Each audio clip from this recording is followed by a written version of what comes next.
بسم الله الرحمن الرحيم. الحمد لله رب العالمين حمد الشاكرين. الصلاة والسلام على سيد الأنبياء والمرسلين سيدنا ونبينا وشفيعنا ومولانا محمد وعلى آله وأصحابه الطيبين الطاهرين. قدرمنو اوریدونکو د ژوند د لارې د خپرونې مینوالو، السلام علیکم ورحمت الله وبرکاتو. ستاسو روغتیا او خوشحالي د پاک رب نه غواړم، په دې هیله چې د صحت او عافیت جامې پر تن ولرئ او خوشحالي مو په برخه وي. دا دی زه محمد یاسین فهیم د ژوند د لارې د خپرونې په وړاندې کولو کې ستاسو زموږ د نن ورځې د خپرونې موضوع بیا هم له مرګه وروسته دویمه نړۍ. درنو اورېدونکو، په تېرې خپرونه کې تاسو واورېدل هغه کسان چې د اذان نه وروسته د اذان دعا لولي، هغه کسان چې ډېر نفلي لمنځونه کوي، هغه کسان چې د نورو مسلمانانو وړتیا پوره کوي، هغه کسان چې د الله لپاره یو بل سره محبت او ورورولي کوي، دا کسان د قیامت په ورځ د محمد رسول الله صلی الله علیه وسلم د شفاعت وړ خلک دي. اما کوم کسان چې ښېراوې کوي یا په یو بل باندې لعنت وایي، دا هغه کسان دي چې د نبي کریم صلی الله علیه وسلم د شفاعت نه محروم وي. حدیث دی، نبی کریم صلی الله علیه وسلم فرمایي لعنت ویونکي د قیامت په ورځ ګواهان او سپارښت کوونکي نشي کیدی، نه دوی بل چا لپاره سپارښت کولی شي او نه به د دوی لپاره سپارښت کیدلی شي. حضرت ابو هریره رضی الله تعالی عنه فرمایي چې ما له نبي کریم صلی الله علیه وسلم نه پوښتنه وکړې، د الله پیغمبره، د قیامت په ورځ به ستا په شفاعت څوک ډېر بختوریږي؟ نبي کریم صلی الله علیه وسلم وفرمایل ابو هریره، زما دا فکر و چې د دې په اړه به لومړی همدا ته پوښتنه کوي، ځکه چې ستا له احادیثو سره ډېر حرص دی. د قیامت په ورځ به زما په شفاعت هغه څوک ډېر بختوریږي چې له زړه نه یې د لا اله الا الله کلمه ویلي. نبي کریم صلی الله علیه وسلم په بل ځای کې فرمایي چا چې په اخلاص سره لا اله الا الله ویلي جنت ته به ننوځي. صحابو کرامو کې چا ترېنه پوښتنه وکړې، د الله پیغمبره، په اخلاص سره د ویلو څه معنا؟ محمد رسول الله صلی الله علیه وسلم وفرمایل چې د کلمې ویلې له حرامو بند کړه. یعنې هغه کسان چې د زړه نه د لا اله الا الله کلمه ووایي او د الله د حکمونو او د اوامرو مطابق عمل وکړي او د نواهیو نه ځان وساتي. هسې خو منافقین هم په خولې باندې کلمه وایي، دوی به هم جنت ته ننوځي. قیامت په ورځ به هر څوک په خپل معبود پسې روان وي. په دنیا کې چې د چا عبادت کړی وي نو د حشر په ورځ به هماغو پسې روان وي. د ورځې په پای کې د حشر په ورځ به خلک یا جنت او یا دوزخ ته ځي، چې همدا یې وروستی استوګنځی دی او تر مرګ وروسته له دې پرته بل کور نشته. د دې ورځې په وروستیو کې به هرې ډلې ته په خپل معبود پسې د تللو امر وشي او په دنیا کې چې د کومو معبودانو عبادت شوی د هغوی ډولونه به راښکاره شي، نو عبادت کوونکي به یې ورپسې روان شي. هر چا چې د لمر، سپوږمۍ، بوتانو او د فرعون بندګي کړې نو د هغوی انځور به ورته جوړ شي او په دنیا کې چې څنګه بندګي کړې هماغسې به پسې روان وي.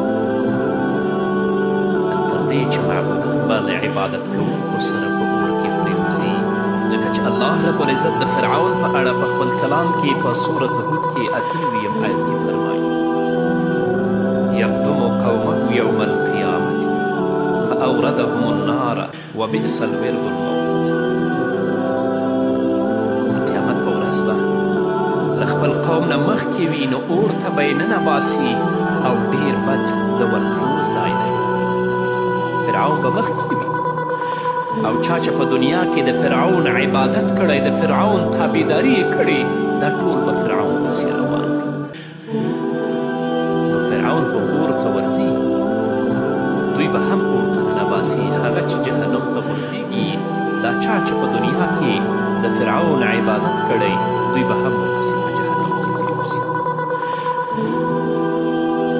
تر دې وروسته به مؤمنان او ځینې اهل کتاب پاتې شي چې نبي کریم صلی الله علیه وسلم د هغوی په اړه داسې فرمایي: د قیامت په ورځ به اعلان وشي چې هر ډله دې په خپل معبود پسې لاړه شي. په دنیا کې چې د چا عبادت کړی وي، هغه پسې دې روان شي. نو ټول بت پرستان او قبر پرستان به په اور کې پرېوځي، او یوازې مؤمنان چې د الله بندګي یې کړې وي او ځینې وروستي اهل کتاب به پاتې شي. نو یهود به راوبلل شي او ورته به ویل شي: تاسې د چا بندګي کوله؟ هغوی به ورته وایي: موږ د عزیر بندګي کوله. د عزیر ابن الله، العیاذ بالله، د هغه عزیر چې د الله زوی. الله رب العزت به ورته ووایي: تاسو دروغ وایئ. الله رب العزت ښځه او بچي نه لري، تاسو اوس څه غواړئ؟ هغوی به وایي: زموږ ربه ډېر تږي یاستو، ته په موږ باندې اوبه وڅښه. نو اشاره به ورته وشي چې دې لورې ته نه ځئ. نو اور ته به راټول شي او اور به د سراب په څیر څپې وهي او ټول به په اور کې وغورځېږي. بیا به نصارا راوغورځول شي. د هغوی نه به پوښتنه وشي: تاسې په دنیا کې د چا بندګي کوله؟ هغوی به ورته وایي: موږ د مسیح ابن الله، العیاذ بالله، د مسیح چې د الله زوی و. دوی ته به وویل شي: دروغ مو وویل، الله رب العزت ښځه او بچي نه لري. تاسو څنګه دا خبره کوئ چې مسیح العیاذ بالله د الله زوی دی؟ دوی ته به وویل شي: څه غواړئ؟ دوی به ووایي: زموږ ربه تږي یو، اوبه راکړه. اشاره به وشي چې ولې نه ورځئ؟ نو دوزخ ته به بوتللی شي چې د سراب په څیر به څپې وهي او په اور کې به وغورځولی شي. نو قدرمنو اورېدونکو، د قیامت په ورځ یوازې هغه څوک بچ دی چې یوازې د الله بندګي کوي، او نور معبودان به خپل ملګري له ځان سره بوځي. چا چې په دنیا کې د الله رب العزت عبادت کړی وي، الله سره په عبادت کې څوک نه وي شریک کړي، دا بچ دی، دا به الله جنت ته لیږي. اما چا چې په دنیا کې د الله عبادت کوه، خو د دې تر څنګ یې د پیرانو عبادت هم کوه، هغوی ته یې سجدې کولې، د دې تر څنګ یې قبرونو ته هم سجدې کولې، د قبرونو نه هم طوافونه کول. الله رب العزت به دوی خپلو معبودانو سره جهنم ته واستوي. موږ زموږ رب خبر کړي چې مؤمنان به په خوشحالي، عزت، نیکبختیا، ډاډ او ګټې سره جنت ته ورځي، خو کافران به په شرم، ضلالت او ملامتیا دوزخ ته ورځي، چې الله رب العزت په خپل کلام کې د دې مسئلې پوره وضاحت او تفصیل کړی دی. هغه کسان چې قرآن کریم لولي او د قرآن کریم په ترجمه او په تفسیر پوهیږي، هغوی د کافرانو د ورتلو ګڼ صورتونه ویني چې کافران به په کومو صورتونو جهنم ته ورځي. چې ځینې دا دي: لومړنی صورت د پیادلو ډلګیو په څیر چې له هرې خوا به ورته غږ کېږي، الله رب العزت په خپل کلام کې په سورة الزمر کې 91 آیت کې فرمایي وسیق الذین کفروا الی جهنم زمرا او کافران به دوزخ ته ډلې ډلې بوتلی شي. همدارنګه په سورة طور کې 14 آیت کې فرمایي یوم یدعون الی نار جهنم دعا. هغه ورځ چې کافران به په دیکو دیکو یعنې په ټیل ټیل دوزخ ته ورمستلی شي. همدارنګه الله رب العزت په خپل کلام کې په بل ځای کې فرمایي ویوم یحشر اعداء الله الی النار فهم یوزعون. هغه ورځ چې د الله دښمنان به اور ته راوستل شي او په ډلو به وویشل شي. دوی به په ګڼه ګوڼه کې راوستل شي چې یو بل به د څاروو په څېر دیکه کوي یې ټیم وهي. دویم صورت په مخونو روان به اور ته ورځي. الله رب العزت په خپل کلام کې په سورة فرقان کې 34 آیت کې فرمایي الذین یحشرون علی وجوههم الی جهنم اولئک شر مکان واضل سبیلا. هغه کسان چې په مخونو به دوزخ ته راوستل شي د دوی ځای ډېر بد او لارې ډېرې ورکه کړې واضل سبیلا ډېر زیات ګمراهان دي. او د مسلم حدیث دی. یو کس نبی کریم صلی الله علیه وسلم ته راغی او پوښتنه یې وکړه ای د الله رسوله د قیامت په ورځ به په مخونو کافران څنګه دوزخ ته ځي؟ نبی کریم صلی الله علیه وسلم ورته وفرمایل آیا کوم ذات چې په دنیا کې په پښو روان کړي قیامت کې په مخ نشي روان؟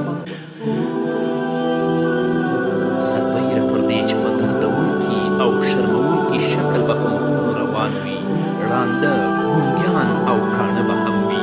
الله رب العزت په خپل کلام کې په سورة اسراء کې 9 آیت کې فرمایي ونحشرهم یوم القیامة علی وجوههم عمیا وبکما وصما مأواهم جهنم كلما خبت زدناهم سعیرا.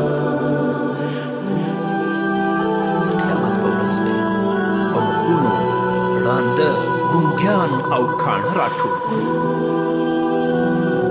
چې د اوسېدو ځای به یې دوزخ وي. هر کله چې اور کم شي موږ به یې نورې هم لمبې ډېرې کړو. چې اور یې کمیږي الله رب العزت به یې لمبې ډېروي تر څو دوی هلته عذاب وکړي. الله رب العزت دې موږ ته په دنیا کې د نیکو اعمالو توفیق رانصیب کړي.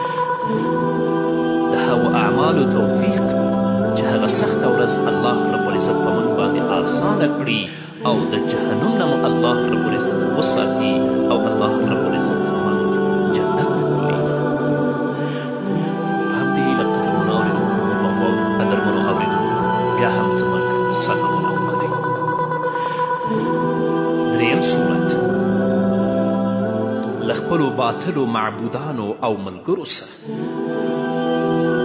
لکه چې الله تعالی په خپل کلام کې په سورة الصافات کې 22 او 23 آیتونو کې فرمایي احشروا الذین ظلموا وازواجهم وما كانوا يعبدون من دون الله فاهدوهم الى صراط الجحیم. ټول کړئ ظالمان او د دوی ملګري او هغه چې دوی له الله پرته بندګي کوله او د دوزخ په لاره یې روان کړي. څخه مخې ملګري او دوستان وي ځکه چې د قیامت په ورځ هر سړی له خپل دوست سره پاڅېږي. نو چې څوک له کوم شي سره مینه لري له هماغې سره به یې حشر. المرء مع من احبه نبي کریم صلی الله علیه وسلم فرمایي که ستا په دنیا کې د نیکانو او د هغو کسانو سره محبت و چې هغوی سره د الله ویره و د الله نه ویرېدل نو د حشر په ورځ به د الله رب العزت د دوی تر څنګ او دوی سره یو ځای حشر کړي. او که په دنیا کې د مینه او محبت و دوستي له بېدینو فاسقو او منافقینو او بېحیاو سره وه. الله رب العزت به دې د قیامت په ورځ د همدوی په صف کې حشر کوي. الله رب العزت دې موږ ته وس او توفیق راکړي چې خپله دوستي د هغو کسانو سره قایمه کړو چې هغوی اهل الله دي، دوی د الله نه ویرېږي، د الله دوستان دي او د الله رب العزت د حکمونو او د نبي کریم صلی الله علیه وسلم د سنتو پابند دي. او په دې پوه شئ که په دنیا کې هم دوستي له مبتدعینو او بدعتیانو سره وه، الله رب العزت مو د حشر په ورځ د دوی په صف کې حشر کوي، لکه څنګه چې دوی د حوض کوثر نه شړل کیږي، اوبه نه ورکول کیږي، تاسو به هم له دوی سره یو ځای شړل کیږئ. او که دوستي مو له موحدینو سره وه، له هغو کسانو سره چې هغوی په خپل ژوند کې قرآن او سنت ته خدمت کوو، انشاءالله چې په دنیا کې به مو کامیابوئ او په آخرت کې به مو الله رب العزت د همدغو موحدینو تر څنګ او په صف کې حشر کړي.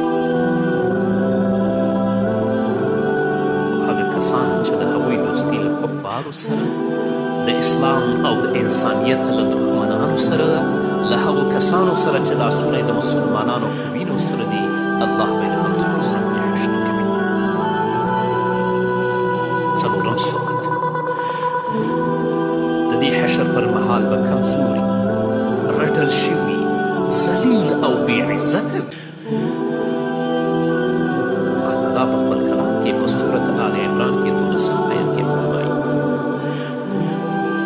قل للذین کفروا ستغلبون وتحشرون الی جهنم وبئس المهاد. کافرانو ته ووایه چې کمزوري به شئ او دوزخ ته به راوستل شئ او ډیر بد تیار شوی ځای دی. وبئس المهاد، ډیر بد تیار شوی ځای او ډیر بد د ورتللو ځای دی. صورت د دوی غوږونه به د دوزخ چیغې او شپېلې ونیسي او زړونه به یې له ویرې ډک شي، لکه چې الله رب العزت په خپل کلام کې په سورت فرقان کې 12 آیت کې فرمایي: اذا رأتهم من مکان بعید سمعوا لها تغیظا وزفیرا. کله چې دوزخ له لرې نه وویني نو غړمبهار او شپېلۍ به یې واوري، او دوی چې د دوزخ غړمبهار او شپېلۍ اوري، د دوی زړونه به له ویرې نه ډک شي. په دې پوهېږي چې دا زموږ ځای دی. شپږم سورت دوزخ ته د ورتللو او د سختیو د لیدلو پر مهال به بیرته دنیا ته د تللو آرزو مند شي. کله چې دوی په دې پوه شي چې موږ خو جهنم ته ځو او هغه سختیانې هلته وویني، نو هیله به وکړي چې کاشکې موږ بیرته دنیا ته راشو. الله تعالی په سورت انعام کې 20 آیت کې فرمایي: ولو ترى اذ وقفوا على النار فقالوا یا لیتنا نرد ولا نکذب بآیات ربنا ونکون من المؤمنین. که ته د دوی حال ووینې چې اور ته ودرول شي، افسوس چې بیرته ستانه شوي وای، نو د خپل رب آیتونه به مو دروغ نه وای ګڼلي او مؤمنان شوي به وای.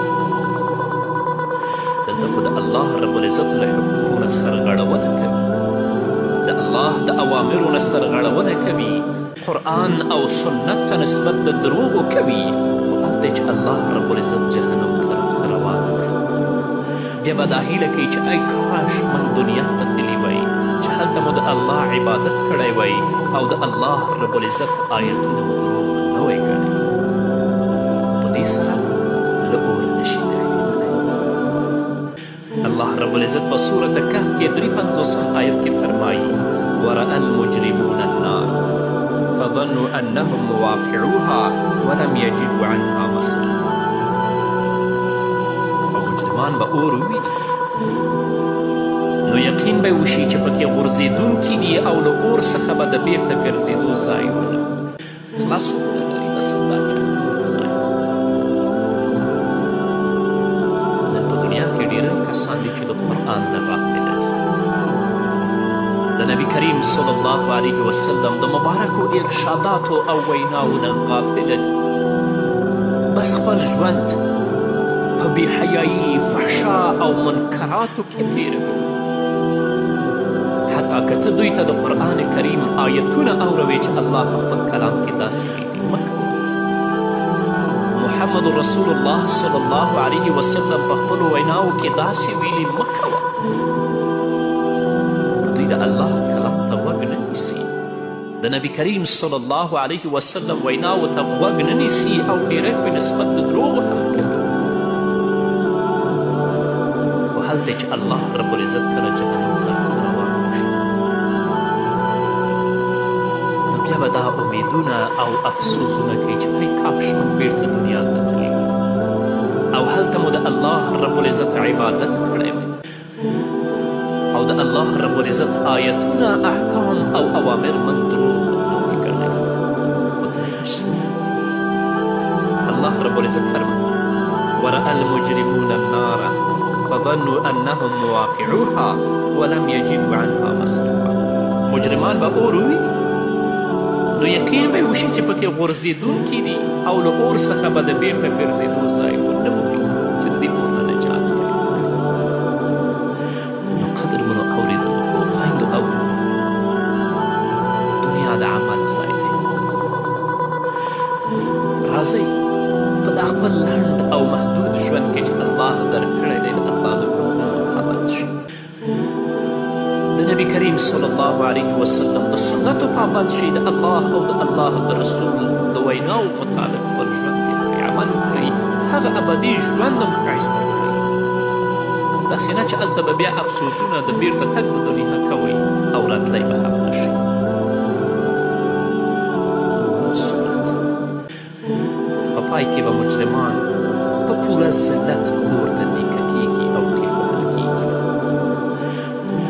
الله رب العزت په خپل کلام کې په سورت نحل کې 29 آیت فرمایي فادخلوا ابواب جهنم خالدین فیها فلبئس مثوى المتکبرین. پس ننوځئ د دوزخ په دروازو چې پکې به همیشه یاست او خامخا چې د متکبرینو لپاره د اوسېدو ډېر بد ځای.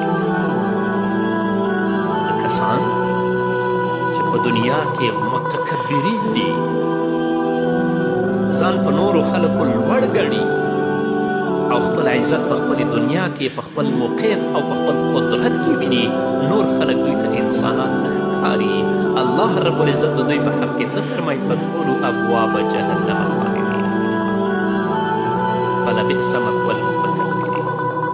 پس ننوځئ د دوزخ په دروازو چې پکې به همیشه یاست او خامخا چې د متکبرینو لپاره د اوسېدو ډېر بد ځای دی. هغو کسانو چې په دنیا کې په نورو باندې ځان اوچت ګڼلی، لوی ګڼلی، دا جنت د هغوی لپاره ډېر بد ځای دی.